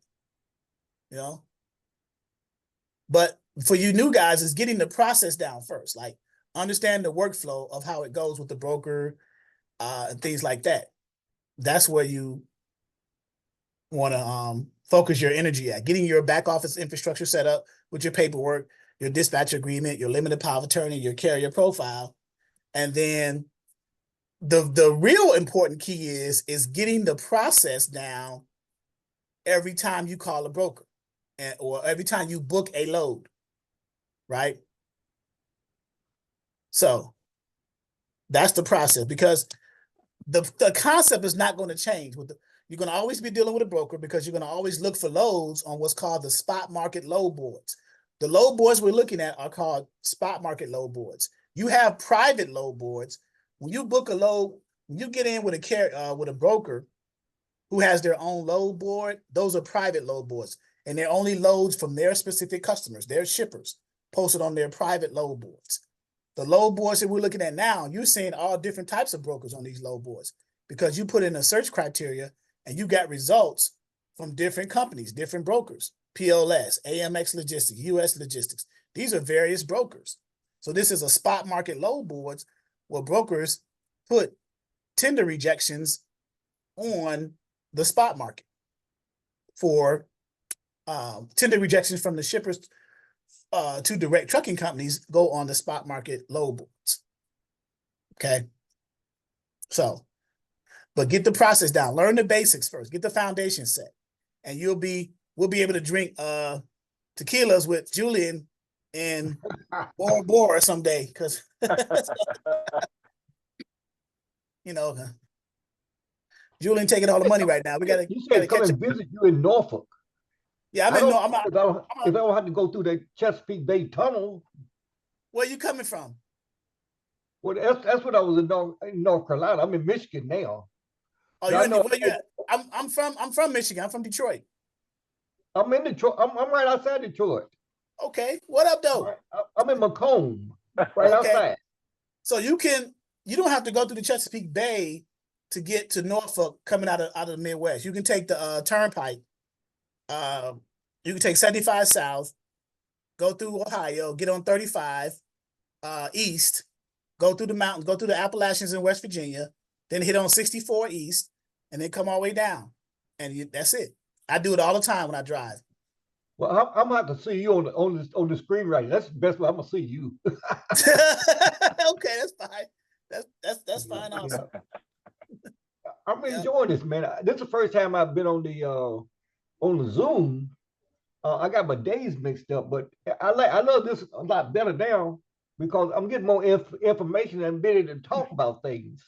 I mean, there you make go. sure when you hear something, you talk about it, make sure you got it down pat, like that reloads and all. I thought I had it down pat. I think I got it now. Yeah, that's fine. And ask all the questions you want. Now I'm gonna show you the Zoom calendar so you'll be able to keep track of that. So here's the home page of my website. I see your hand, James. 1 second. Here's the home page of the website, Fred. Gotcha. Okay, and if you hover your mouse over Dispatcher 101, the first option is live Zoom training schedule. You click that link, it takes you to our page, our Zoom training page. Okay, you can click this, go to the calendar where it anchors down there, or you can just simply scroll down. Here's a calendar for February of our live Zoom trainings. Right now, we are February 11th, Sunday. This is our 11 a.m. training. We're doing more than basics, but it's still basics today, right? So, and then our next one will be this Wednesday. Valentine's Day. Yeah, happy Valentine's Day, everybody. But Wednesday, the 14th at 6 p.m. Eastern Standard Time. So if you're not available, I understand. You're with your spouse, your significant others, what have you, And then I might even cancel it. I'm not sure, but I have to get some feedback on that. But and then the next one after that will be Saturday at noon. Right. So the Wednesday one could be optional for you guys because it is Valentine's Day. You may have some plans with your loved ones for the evening dinner and things like that. So can't make no money with no plans. I can't learn with no plans. I'm all about the dollar. Okay, I get you. Okay, playboy. All right. So yeah. I ain't trying to spend that. I'm trying to get something. To get it. Yeah, well, I know, Valentine's Day, my net worth goes down. So, But so I got James and then Crystal. Go ahead, James. Well, let me follow up to what he just said. Can we make it the 15th? Well, the 15th is my deceased mom's birthday, and I may be gotta get on the road and go visit her gravesite in Ohio. Gotcha. Okay. So my question is, how often? So you book a load, pick it up, drivers underload. Have that concept down mentally, I think. And then when he's on the road, how often? What kind of conversations are you having when a driver's on the road? Are you staying in constant contact with them, and then relaying that to the broker, Or is it just, he picks it up, you let the broker know it's picked up, and then once he's arrives, what kind of conversations do you go with regard to just good communications along the way? That's a great question. So, Julie, you want to address it before I do, or you got it? Yes, sir. Yes, sir. I will. So, as far as arriving to the pickup location, I let the broker know when they arrive to the pickup. I let them know when they're loaded. I let them know once they get loaded. I'll ask the driver. I'll say, "Hey, how much?"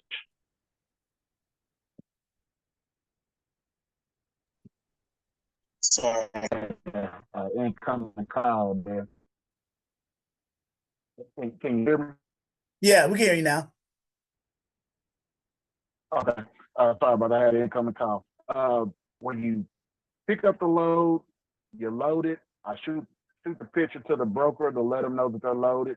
And I ask the driver, how much time will it take you to get from point A to point B? Once they give me a time and say, hey, it'll be 2 o'clock when I make it there. I tell that broker, okay, we're loaded and ETA of 2 o'clock. Getting pending traffic, because traffic is always going to be a situation. It's more than just that one truck out on the road, and anything could happen.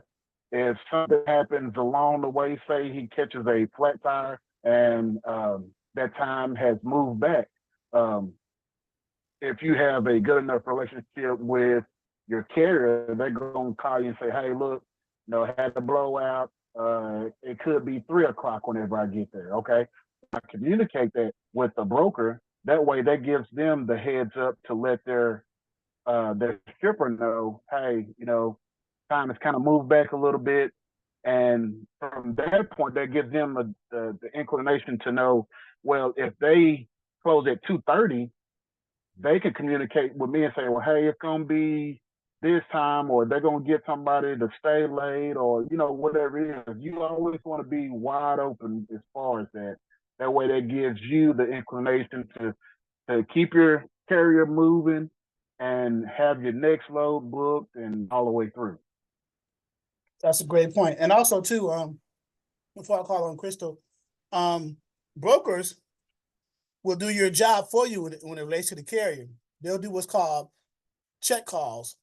And sometimes they'll even make it a requirement when they're setting up that carrier either on the rate confirmation or the broker carrier agreement. They'll say, hey, you're required to, when you get to the pickup location, give me the call, give the broker a call, because we're not going to give you the pickup order number, the customer order number, until you check in at the pickup location. Then they'll give you the number. You give it to the people there. They'll tell you what door to go to get loaded. And then the broker will say, okay, another part of our requirement is let us know when you're loaded and get ready to leave, so that they can call their customer, let them know that the load is in transit. And then, hey, let us know when you when you arrive at the destination, at the consignee, they call it, the consignee or the receiver. And they'll have the carrier do that as well.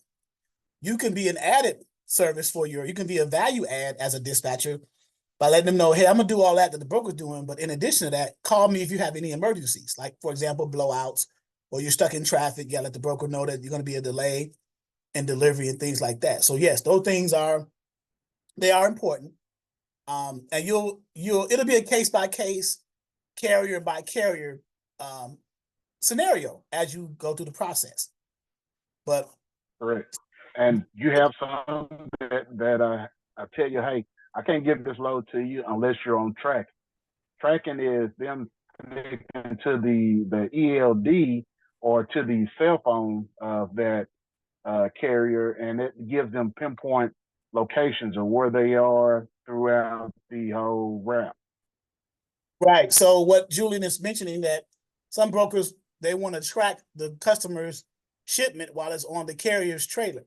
They'll use tracking software like 4Kites or MacroPoint, GPS tracking software. And you have to have your locator on, carrier does, in order for that to work. So yes, that is also an option as well, or a requirement in some cases. Different types of tracking software, GPS tracking software. The most popular one is called MacroPoint, but there are others, four kites and others. So, yeah. Crystal. Yeah, I have a question about the payments. So when you're like getting payments for your services, is it a good idea to require the carrier to leave a card on file with you, or do you have problems sometimes with, making sure that they pay you? Julian, what has been your experience? Zelle is my best friend. Zelle, Cash App, Venmo, any forms of payment. I submit all mine through QuickBooks. So I submit the ledger of services rendered to the customer.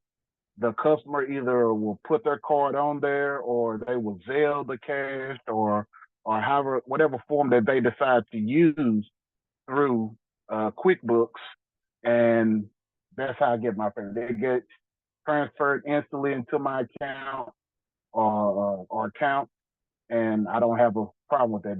They keep a ledger of who's paid, who's not paid, and I can go on QuickBooks and send them a reminder or give them a call, or what have you. Very good. Thank you. Very good. All right. In our portals too, guys, we've been adding AI technology whereby in each module, our module quiz is a little bit more advanced now. You take the module 1 quiz, module 2, 3, 4, whatever, and now it's digital. It's not a PDF you have to download and all this other stuff. You just go into the quiz, and matter of fact, let's take this. Well, I don't know. I want to do it, but because you guys haven't been studying as much, just give you an overview of what it looks like. You click this, hit start. It'll come up to this screen. Start, continue, and there we go. Oh, let me add the GPS to the so GPS tracking software. It's either 4 kites or macro point. Thank you for, there we go. And there are others too. You can Google GPS tracking software, but here's the quiz right here. Go through the quiz, true and false, and then multiple choice. After you complete a quiz in each module, and it's 80% passing for each module, for each quiz in each module, you will get a digital certificate right there. Once you're done, you'll get a certificate right there. And then my wife will reach out to you digitally. She'll say, hey, congratulations, on to the next quiz or whatever, on to the next module. So I've gotten her involved a little bit more as well. You'll go to the next module. And then go from there.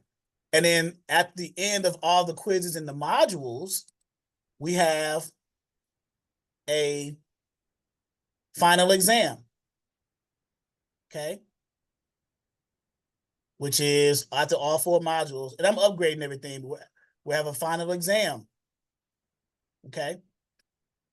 For all of the there's the final exam quiz, I guess you would say, or final exam. And it requires I think it requires also an 80%. So the final exam is going to ask questions across all 4 modules, obviously, right? You took 4 modules, you pass each module's quiz, you take a final exam of all 4 modules, right? So on and so forth. After you pass, and you get a certificate for the final exam, completing the final exam, certificate of achievement, right? Once you do that, then you can request, because your 90 days, once you get your 90 days up, you can request a certificate for 90 days. And this is what it's going to look like. Certificate of achievement, your name will go here. The date is auto-generated. So whatever date you applied to have your certificate, that'll be there, right? There's my signature and things of that nature, right? And then in addition to that, if you decide to continue after 90 days with our course, or if you want to cancel 90 days because you feel you had enough training, you just click this button here, either continue/cancel subscription, and a light box will pop up asking you, what do you want to do? Your first and last name, email, phone, what would you like to do? Well, I want to continue or cancel dispatcher or continue cancel brokering, whichever one you're involved in. It'll send us an alert and we'll act accordingly, right? So we're trying to streamline the back office for you guys, make it a little bit more integrated so you can follow. I saw a question in the chat. Let me answer that. Cassandra said, is the carriers always responsible for the dispatcher's service payment? Yes, because the carrier and the dispatcher are the ones who have their relationship. You have a contractual relationship with that carrier with the dispatcher agreement. So the carrier is responsible for paying the dispatcher because the dispatcher is the one who finds the loads and books those loads for the carrier. Yes. How is it handled if the carrier has an issue en route, but the drop-off is not open? Great question. Julian, have you ran into that situation? Yes, sir. Yes, sir. Plenty of time. So 9 times out of 10, there's going to be some means of communication between you and the broker, and they're going to have either after hours number or some way that you can get in contact with them. Me, I do my due diligence. I send them an email, and I make sure I make a phone call to the numbers that I have for their broker to let them know any situation that's going on. That way, and leave a voicemail. That way, once they do open or get up for the day or whatever, they'll be able to either see that email or that phone call, and communication has been made between you and that broker about the situation. Good.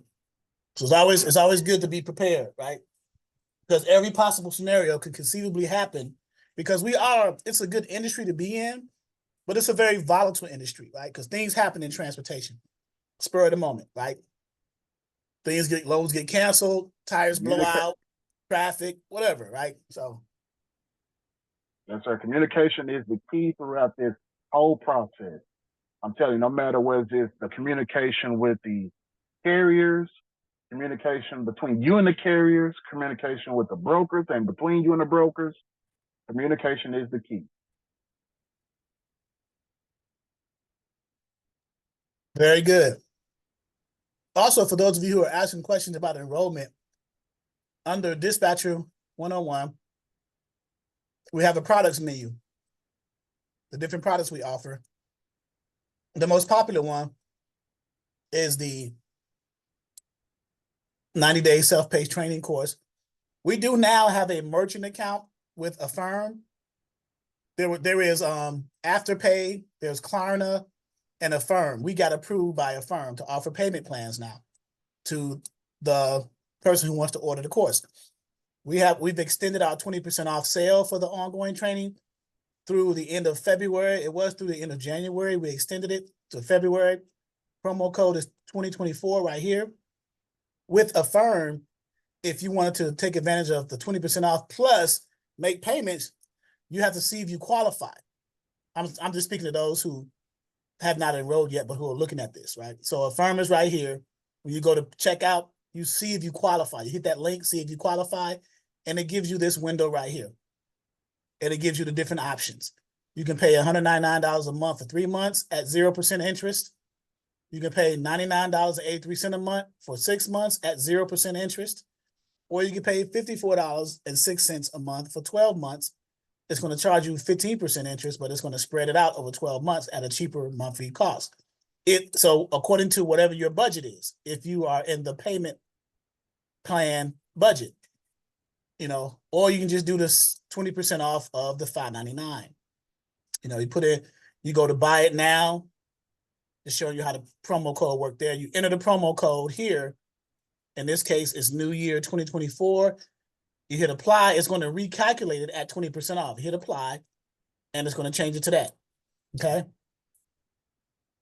But you would have to have qualified for Affirm first before you do the promo code, because it's going to circle back after you enter the promo code and then take the payment plans off of the $479.20 as opposed to the $599. So you're going to save 20% and do payment plans as well. So we're just trying to make it, affordable. We're already the lowest dispatch training out here, hands down. But now we're making it even affordable for you. So, and then we have other products as well. Take a look. We have our in-person trainings that is here at I'm in my office now at the Exodus Logistics Learning Center. You see my bookshelf in the back into my office. I have 4 offices and a conference room and a break room in my 1,907 square foot center where we do live trainings in our conference room. So the in-person training, we offer payment plans on the in-person training as well. And we're having that next week, a week from Monday, February 19th through the 23rd in person. If you can't be here in person for the $3.99 Monday through Friday, 9 a.m. to noon on the dispatcher side, 1 to 4 on the freight broker side, you can be here virtually for half the price. So we do live stream as well now at this point. So it's just a week long, each day 3 hours. It gives you a high level overview. Now the 90-day course is 3 months. It's more spread out. So you get more detailed training. So if someone took the week-long training and decided to join the ongoing training, well, whether you took it virtually or in person, whatever price point you took it at, I will deduct that from the cost of the ongoing training, right? You don't have to repay another full price. I was just subtracted from it. I'm not trying to take your money like that, guys. I actually want you guys to learn, right? So, but we got those things in here. Mr. Monday, if I may say something. Yes. If you're on the fence about joining this course, please join. Because let me tell you, Mr. Monday, let me just go to the chat, and I want to give examples. There's been times where I've had questions. I needed to know something. I was worried on a certain thing, and I just reached out to Mr. Monday about it. Let's see, it's posted now, but you can message him. He's an understanding person when it comes down to things that happen, and he's accessible. You're not going to find that in any other dispatching course, not at the rate that you're going to pay for it. I had a problem back in September the 3rd.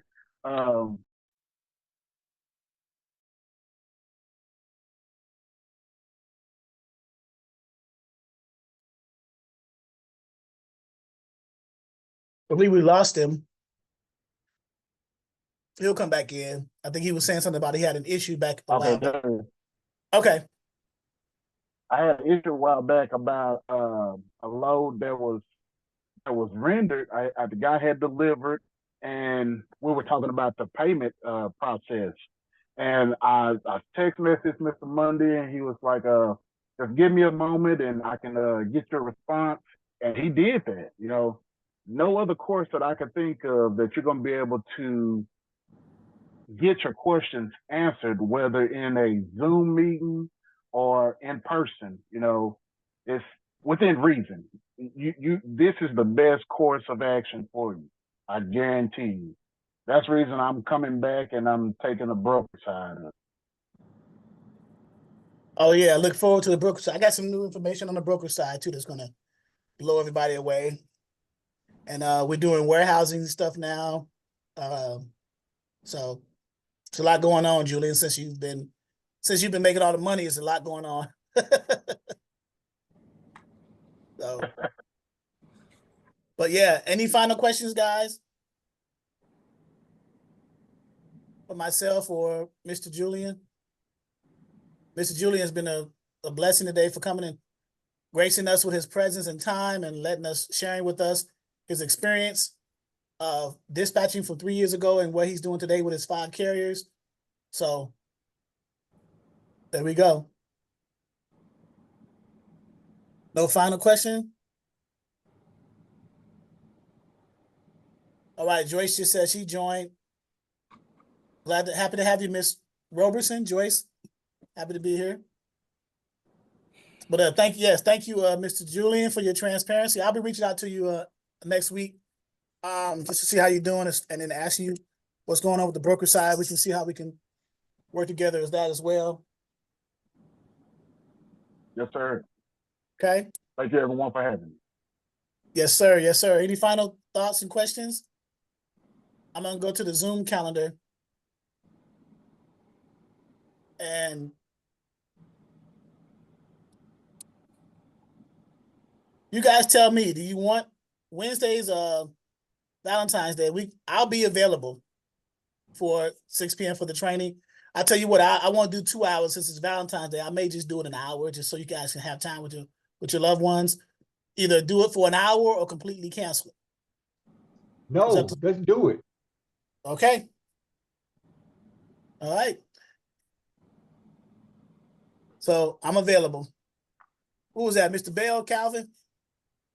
No, that was Fred. Oh, Fred. Okay. I see Kevin. I'll be there. I told you all about that dollar. That dollar, huh? You must. Are you married, Fred? Nope. Okay. Am I looking? Yes. Are you looking? How old are you, Fred? How old are you? I just turned 77. I was gonna say, how young are you? That's just to say. How long have you been young? That's what, 77? 77 years. 77 years young. Okay. All right. Very Like good. James Brown, I can say it loud. You 77 and you proud. All right. Yeah. Glad to be here. Glad to be here. Exactly. There's not a lot of people make it to 77. That's correct. And I'm glad to be a part. I'm glad to be a part also. I came to Michigan from North Carolina to help my son get his trucking business going. Very good. And I'm trying to now be part of it. I got my money invested, so I might do, get some work involved. That sounds like a smart idea. Yeah. Yeah. Keep it going. I'll see you Valentine's Day. Yes, sir. Wednesday at 6 p.m. Eastern Standard Time. That'll be our next training according to the Zoom calendar. Gotcha. So the same way you came into this Zoom login, the same way you logged in, you log in the same way on Wednesday. I'll see you. All right. All right, guys. If there's isn't anything else, I'll go ahead and get off here, and I'll wish you guys enjoy your weekend. And I wish my Detroit Lions was in the Super Bowl, but I'll watch the game anyway, so it doesn't matter. But all right, guys. All right, thanks, Mr. Monday. Appreciate it. All right. And everybody, thank Julian. Julian has been a great asset for us. Thank you, Julian. Thank you, LaDonna. Thank you, Mr. Monday. Welcome LaDonna back. Welcome back, LaDonna. I'm glad she's back. Yes, thank you.